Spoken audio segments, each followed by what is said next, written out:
Hi, everybody. Welcome to Phil and Dave's Excellent Adventures. Just Dave here with Trixie. Today we are reviewing the film Jackass Forever. Jackass Forever is a slapstick reality sort of movie. It's the fourth or fifth series in the Jackass films, if you include the old Grandpa movie. So we'll go ahead and get started about what I liked about the movie first. This is going to be a spoiler review, so if you haven't seen the movie yet and you are concerned about spoilers, I would suggest you go ahead and watch the movie first before you watch this review. What I liked about the movie is it's really funny. There's a lot of scenes where I was laughing quite hard and the audience was laughing hard as well. It's very subjective. It's kind of hit or miss. There's some scenes I didn't think were that funny, but the audience, I noticed other people at least were laughing quite heartily at. There's some scenes that I thought was hilarious, and nobody else seemed to be laughing as hard as I was. So yeah, very hit or miss for me, but a lot of it was really funny, and I will say I probably laughed more at this movie than I do at most comedies that I normally see. The new crew in the movie I really liked, particularly Jasper and his dad, Dark Shark. There's a guy named Poopies in here who I liked as well, and a woman named Rachel, who I believe is the first female member of the Jackass crew. I thought they all did a great job. We've got some cameos in here from some famous people like Eric Andre and Tyler, the Creator, who actually sort of get involved in some of the stunts, but mostly are just there to kind of mess around. Tory Belleci from Mythbusters shows up, which I thought was really cool too.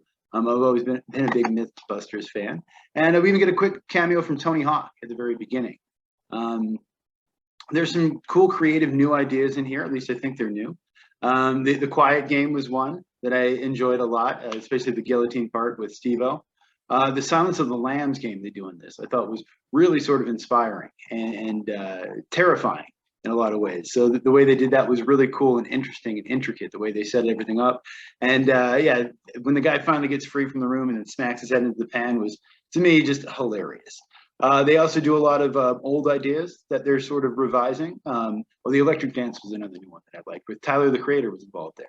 And then some of the old ones that they've done before, like the triple wedgie, they sort of did an extreme wedgie from a tree before, and the bull stunt. I know Johnny Knoxville has done that before.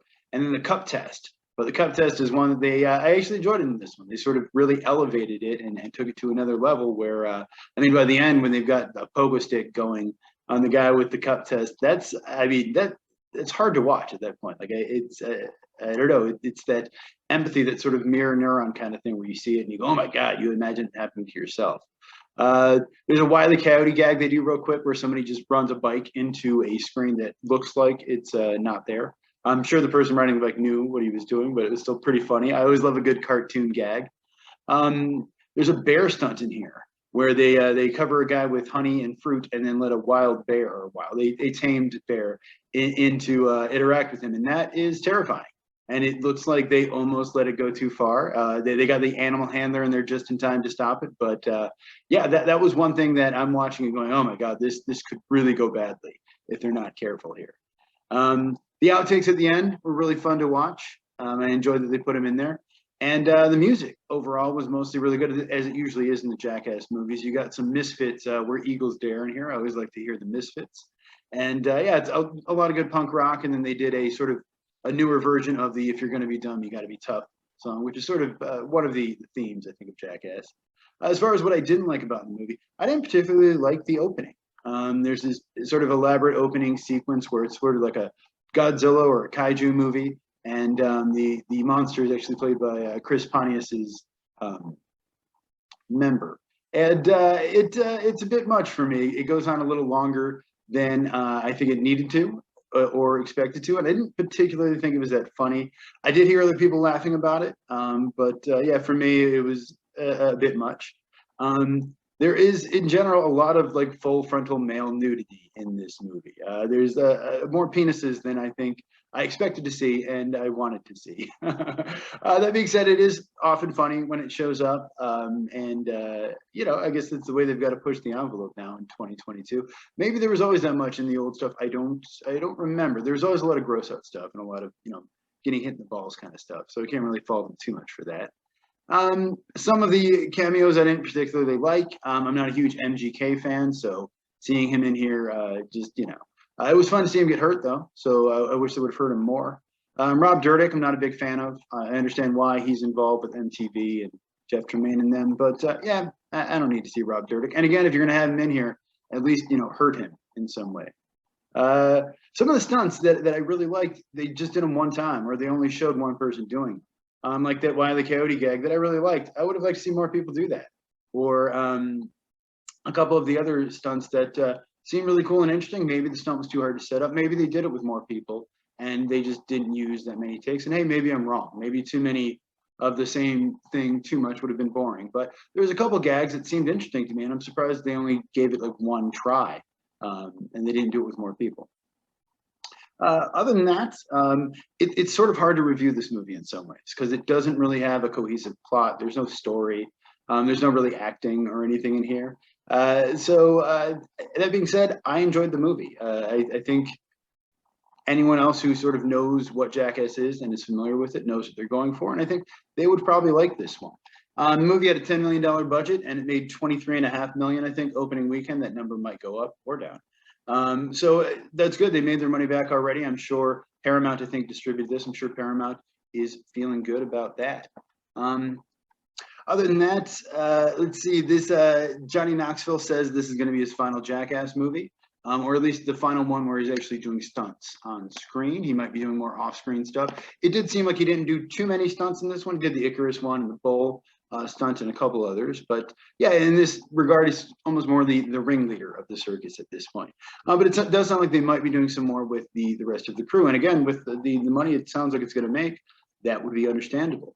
Bam Margera is not in this movie. It's the first one, I think, that he's not in.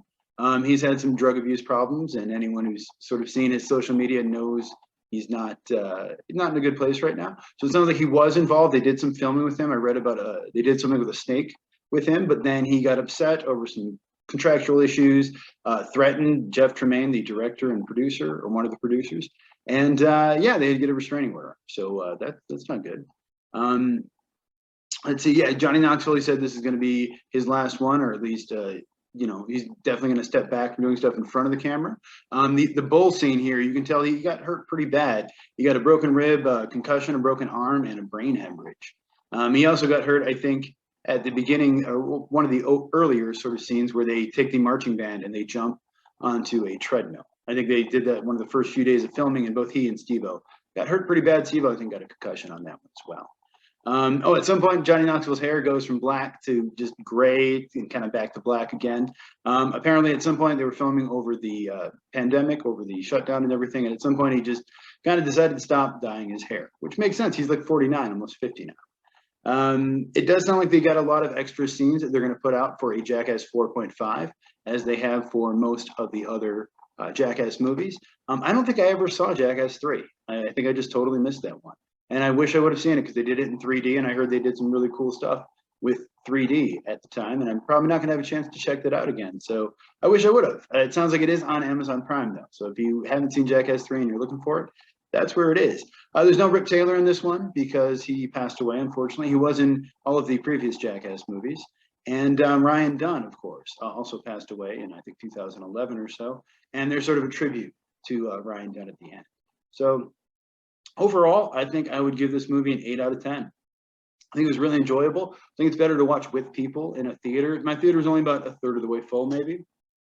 But it's definitely a movie I would recommend watching with friends and with other people. I'm sure it's a lot more entertaining seeing other people and hearing them laugh about it. I think next week I'm going to do the Murder on the Nile, which is the sequel to Murder on the Orient Express. I don't think Steve's gonna, or I don't think Phil's going to be here for the next couple of weeks, unfortunately. We'll try to get him back. I'm not sure when that's going to be exactly, but if you saw the movie, let me know what you think of it down in the comments below. Thank you all so much for watching. Hope you have a great night, and I'll see you here again next week.